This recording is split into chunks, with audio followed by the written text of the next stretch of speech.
दुनिया में कई धर्म और समुदाय के लोग रहते हैं। कुछ देश ऐसे हैं जहां एक निश्चित धर्म के लोग ज्यादा संख्या में रहते हैं और वहीं कुछ ऐसी भी जगहें हैं जहां किसी विशेष समुदाय के लोगों की जनसंख्या काफी कम होती है। आज हम आपको बताने जा रहे हैं कि दुनिया में किस धर्म के कितने लोग हैं। हालांकि यहाँ ध्यान रखने वाली बात यह है कि ये आंकड़े समय समय पर बदलते रहते हैं, फिर भी वीडियो बनाते समय तत्कालीन आंकड़ों को आधार बनाया गया है। ईसाई, मुसलमान और हिंदू धर्म की आबादी विश्व में सर्वाधिक है। ज्यादातर ऐसे धर्म हैं जिनकी आबादी दुनिया में सबसे कम है। कुछ मुख्य धर्मों की ही आबादी दुनिया में सबसे ज्यादा है। सबसे पहले बात करते हैं ईसाई धर्म के बारे में, क्योंकि पूरी दुनिया में इस धर्म को मानने वालों की संख्या सबसे अधिक है। संसार की पूरी आबादी में इनकी हिस्सेदारी लगभग 2 अरब से भी ज्यादा है, इसलिए यह दुनिया का सबसे बड़ा धर्म माना जाता है। भविष्य में ऐसी संभावना जताई जा रही है कि यह इस्लाम धर्म को भी पीछे छोड़ देगा। ईसाई धर्म में प्रतिदिन प्रार्थना करना जरूरी नहीं है, लेकिन कई लोग आस्था के कारण प्रतिदिन प्रार्थना करते हैं। सबसे पहले रोमन साम्राज्य ने ईसाई धर्म को अपना आधिकारिक धर्म बनाया था। ईसाई धर्म में रविवार को सप्ताह का सबसे पवित्र दिन माना जाता है। इस धर्म के सर्वोच्च व्यक्ति को पोप के नाम से नियुक्त किया जाता है। ईसाई धर्म एक ही ईश्वर को मानता है, जो पिता, पुत्र या पवित्र आत्मा किसी भी रूप में हो सकता है। 3000 से भी अधिक भाषा के साथ बाइबिल दुनिया में सबसे अधिक ट्रांसलेट होने वाली पुस्तक है। यह धर्म स्वर्ग और नर्क में विश्वास रखता है। इसके अनुसार स्वर्ग वह स्थान है जहां सभी ईश्वर के साथ सुख और शांति से अनंत काल तक रहते हैं, और नर्क वह स्थान है जहां पर शैतान रहते हैं। मुस्लिम बहुल देश ईरान में ईसाई धर्म तेजी से फैल रहा है। कुरान में भी यीशु मसीह के नाम का कई बार उल्लेख हुआ है। अब हम बात करते हैं मुसलमानों की। दुनिया में इस्लाम सबसे तेजी से फैलने वाला धर्म है। इसके अनुयायियों की संख्या 2 बिलियन के करीब है। अगला धर्म है हिंदू धर्म। दुनिया का तीसरा सबसे बड़ा समुदाय है। इनकी आबादी लगभग 1 अरब के आसपास है, जो पूरी दुनिया की आबादी का लगभग 14% है। हिंदू धर्म को संसार का सबसे प्राचीन धर्म कहा जाता है, इसलिए इसे सनातन धर्म भी कहा गया है। सनातन का अर्थ है जो सदा से रहा हो। इसका मतलब है कि जब सृष्टि की रचना हुई उस समय से लोग इस धर्म को मानते चले आए हैं। इसे देवताओं द्वारा स्थापित धर्म भी कहा जाता है। स्त्री पुरुष समानता का भाव जैसा हिंदू धर्म में प्रकट होता है, वैसा किसी अन्य धर्म में नहीं होता है। इसका प्रमाण भगवान शिव का अर्धनारीश्वर वाला रूप है, जिसमें शिव के आधे अंग में देवी आदि शक्ति का वास माना गया है। इसी स्वरूप को आधार मानकर हिंदू धर्म में जीवन संगिनी को अर्धांगिनी भी कहा गया है। यह धर्म उल्लास और आनंद का धर्म है। इसमें कभी भी किसी के लिए शोक मनाने की बात नहीं है। इसी कारण भगवान राम और भगवान कृष्ण के जन्म दिवस को भी उल्लास पूर्वक मनाया जाता है, लेकिन उनके शरीर त्याग का कहीं भी वर्णन नहीं मिलता। इस धर्म में आध्यात्म और संन्यास के साथ ही धनोपार्जन को भी खूब महत्व दिया गया है। यानी ऐसा नहीं है कि आप अध्यात्म के लिए घर बार छोड़ सन्यासी बन जाएं, बल्कि इस धर्म का मानना है कि हर चीज का एक समय निर्धारित रहता है। युवावस्था में आप देवी लक्ष्मी और कुबेर को प्रसन्न कीजिए, यानी धर्म पूर्वक धन कमाइए।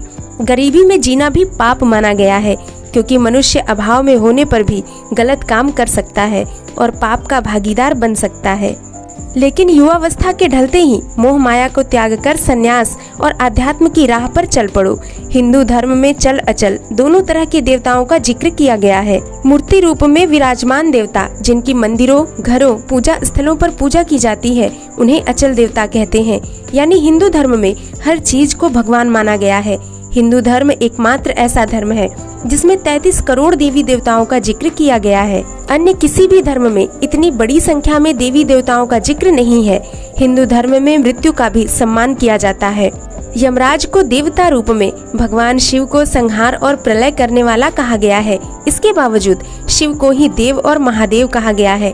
हिंदू धर्म में काम भाव को भी महत्व दिया गया है, क्योंकि काम के देवता कामदेव हैं, लेकिन कामुकता को बुरा माना गया है। इसी कारण एक ओर कामदेव को कामातुर दिखाया गया है, तो दूसरी ओर भगवान शिव को उन्हें भस्म करते हुए भी दिखाया गया है। यानी सृष्टि संचालन के लिए काम आवश्यक है, लेकिन जब इसकी अति होने लगे तो उसका अंत होना जरूरी है। हिंदू धर्म में 108 को पवित्र संख्या और शुभ माना गया है। मालाओं में मनकों की संख्या 108 होती है। 108 को पवित्र इसलिए भी माना जाता है क्योंकि सूर्य और पृथ्वी से चंद्रमा की दूरी का अनुपात 108 ही है। आगे हम बात करते हैं बौद्ध धर्म की। बौद्ध धर्म की शुरुआत भारत में 2500 साल पहले ही हुई थी। इस धर्म में अहिंसा को अधिक महत्व दिया गया है तथा इसमें अनुयायी भगवान गौतम बुद्ध को मानते हैं। इस धर्म को मानने वालों की संख्या 38 करोड़ है। अगला धर्म है सिख धर्म, जो हिंदू धर्म के बड़े भाई भी कहे जाते हैं। आबादी के मामले में 7वें नंबर पर आता है। दुनिया में सिखों की संख्या लगभग 3 करोड़ है। अधिकतर सिख भारत में रहते हैं। भारत के अलावा कनाडा, अमेरिका, इंग्लैंड और ऑस्ट्रेलिया में भी सिख समुदाय बड़ी संख्या में मौजूद है। यहूदी धर्म विश्व के प्राचीन धर्मों में से एक है। दुनिया का पहला एकेश्वरवादी धर्म माना जाता है। यहूदी धर्म इस्राएल का राज धर्म भी है। इस धर्म को मानने वालों की आबादी दुनिया में लगभग 2 करोड़ से अधिक है। जैन धर्म को मानने वालों की दुनिया में जनसंख्या 42 लाख है। इनमें से ज्यादातर भारत में ही रहते हैं। यह धर्म भी काफी पुराना माना गया है। इसमें अहिंसा, कर्म आदि को महत्व दिया गया है। अगला धर्म है चीनी पारंपरिक धर्म। चीनी पारंपरिक धर्म चीन का स्थानीय धर्म है। हिंदू धर्म की तरह इसमें भी प्रकृति, ग्रह, ब्रह्मांड आदि की पूजा होती है। इसके अलावा पहाड़ों के देवता की पूजा, गांवों के देवता की पूजा, पूर्वजों की पूजा, भूत प्रेतों की पूजा, इन सभी की पूजा का प्रचलन है।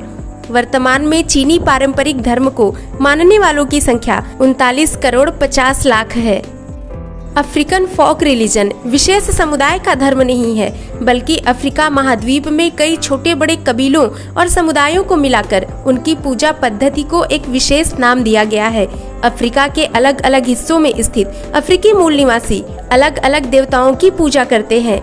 यहाँ तक कि उनकी परंपराएं भी अलग होती हैं, लेकिन उनमें एक समानता होती है। वह है कि सभी मूल निवासी प्रकृति की पूजा करते हैं। वहाँ की सरकारें इन सभी समुदायों को मिलाकर एक विशेष धर्म का दर्जा प्रदान कर देती हैं, जिसे अफ्रीकी पारंपरिक धर्म कहते हैं। इस धर्म के अंतर्गत लगभग 40 करोड़ लोग आते हैं। शिंटो धर्म जापानी लोगों का धर्म है। इस धर्म का विस्तार जापान तथा कोरिया में तेजी से हो रहा है। इस धर्म की स्थापना 8वीं शताब्दी में हुई थी। सनातन धर्म की तरह शिंटो धर्म में भी कई सारे देवी देवताओं और पूर्वजों की पूजा की जाती है। जापान के हिरोशिमा में इक्सुकोशिमा आइलैंड पर स्थित इक्सुकोशिमा श्राइन शिंटो धर्म के लोगों का मुख्य तीर्थ स्थल है। पूरी दुनिया में इस धर्म को मानने वालों की संख्या 10 करोड़ 40 लाख के लगभग है। दोस्तों, आपके लिए आज का सवाल है कि हिंदू धर्म में प्रकृति की पूजा किस रूप में की जाती है, देवी या देवता? अपने जवाब हमें जरूर दें और वीडियो अच्छा लगा हो तो इसे लाइक करें, शेयर करें, चैनल को सब्सक्राइब करें।